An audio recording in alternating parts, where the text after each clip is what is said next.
14 अगस्त यौम आज़ादी, जश्न आज़ादी।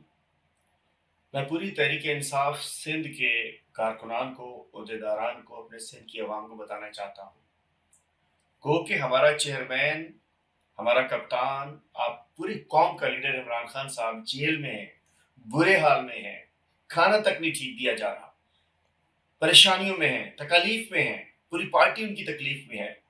लेकिन जेल से उनका पैगाम है, जाने से पहले भी था, कि ये मुल्क हमारा है, ये आज़ादी हमारे आबा व अजदाद ने बड़ी कुर्बानियों के हासिल की है। कुर्बानियों के बाद कायद आज़म मोहम्मद अली जिन्ना और हमारे तहरीक पाकिस्तान के लीडरान ने इस कुर्बानी के लिए इस आज़ादी के लिए बड़ी कुर्बानियाँ दी हैं।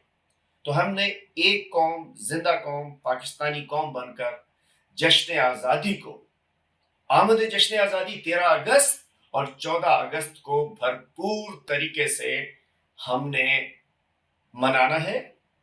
हमने ये जश्न आज़ादी है, ये हमारी आज़ादी है, इस मुल्क की आज़ादी है, पाकिस्तान की आज़ादी है।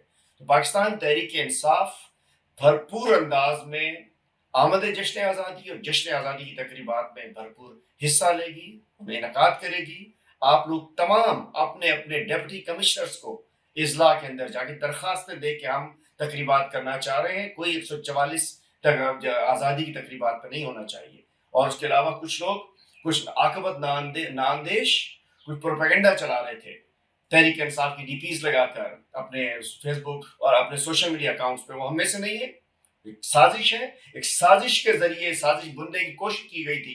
कोई साजिश में ना आए। इंशाअल्लाह आज़ादी की तकरीबात भरपूर सेलिब्रेट करनी है। पाकिस्तान तहरीक इंसाफ ने पूरी कौम को साथ मिलाकर, पाकिस्तान का झंडा लेकर और तहरीक इंसाफ का झंडा लेकर, इंशाअल्लाह।